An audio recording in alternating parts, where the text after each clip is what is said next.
Hey there, it's Rivky. Welcome back to my video series. I actually came up with a name for it. It's called Real Talk Stuttering with Rivky, where we explore and delve into the topic of stuttering in all of its juicy, delicious complexity.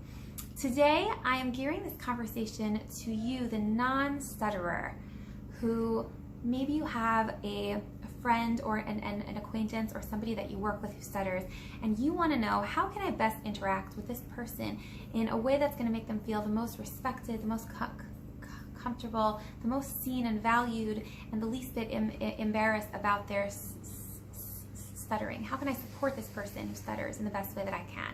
So I've come up with 3 fantastic tips to help you on your way to being the most awesome conversationalist companion to a person who stutters. Quick note about, yes, there's a bit of a construction outside of my building. Unfortunately, it's just been going on this way for months, and I'm trying to accept it and just roll with it.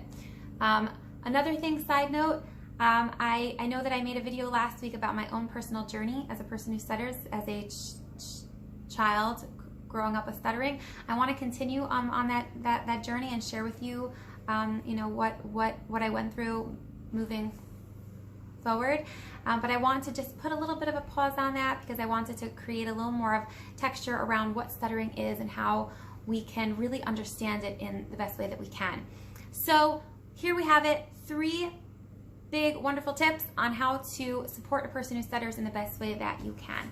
Number 1, eye contact. Okay, so eye contact is an interesting discussion because oftentimes I'll get people who are saying to me, well, I'm talking to this person who stutters and they lose eye contact. So I'm kind of thinking, hey, well, if this is such a vulnerable time for them, I don't want to be like staring at them in the face while they're going through all of this vulnerability. So maybe it would be right if I also look away and give them that space. So what I have to say about this is that most often, it's actually the opposite. When a person who stutters loses eye contact, it's because they're experiencing this sense of vulnerability and often shame when they are in that stuttering moment. And if you lose eye contact also, what happens is that you're kind of sending over this mirror message of like, oh, you're ashamed of it? Okay, well then I'm also kind of ashamed of it, and I'm a bit ashamed of you and the way that you're talking.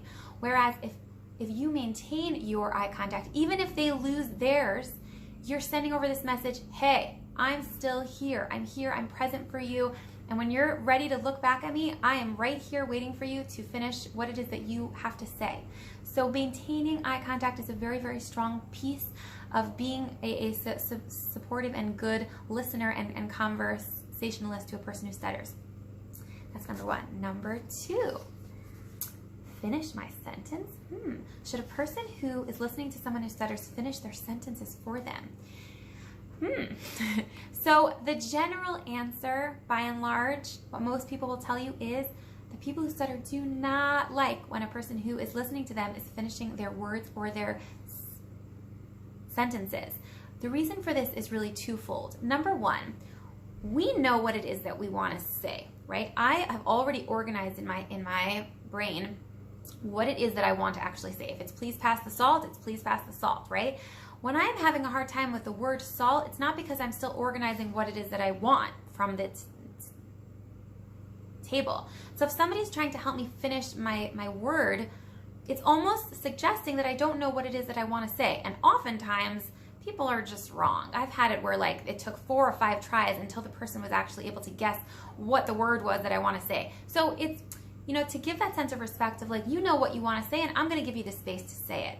The second reason why finishing a person who stutters sentences usually is not the best idea is because it also at times can make this suggestion that I need you to help me communicate, which is it takes away the sense of power that I, as a person who stutters, has.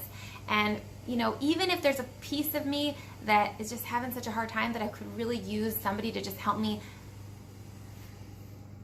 finish my sentence, there's a deeper part of me that wants to feel a sense of self-empowerment and a sense of, hey, I can do this communication thing on my own. I got this. I can do this.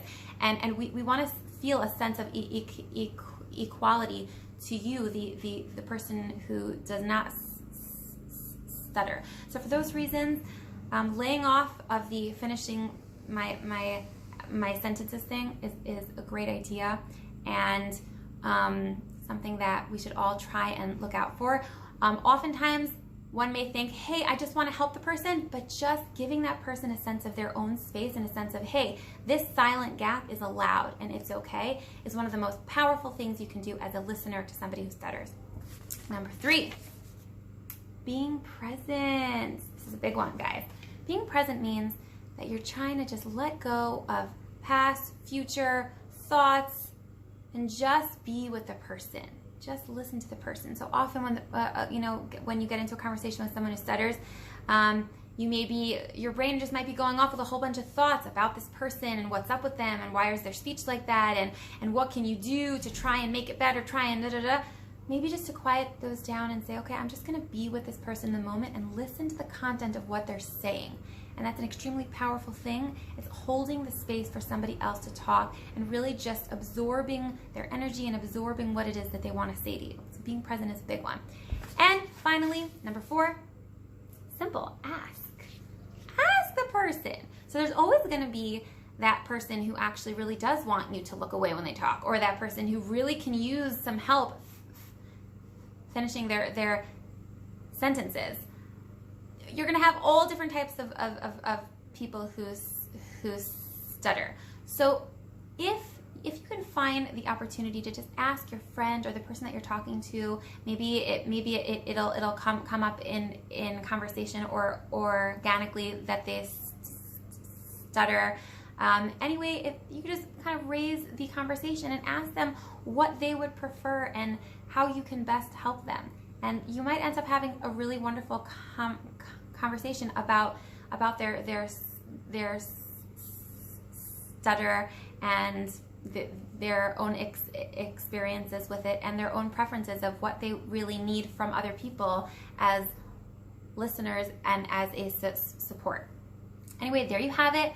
4 wonderful, fantastic tips. Being a listener, being a companion, a friend, a coworker, and anything to a person who stutters. I hope you enjoyed this, and I would love to hear from you. If you have any tips of your own, anything that's worked for you, I would love to hear about that in the comments. Thank you so much for joining me today, and I hope to see you next time. Take care.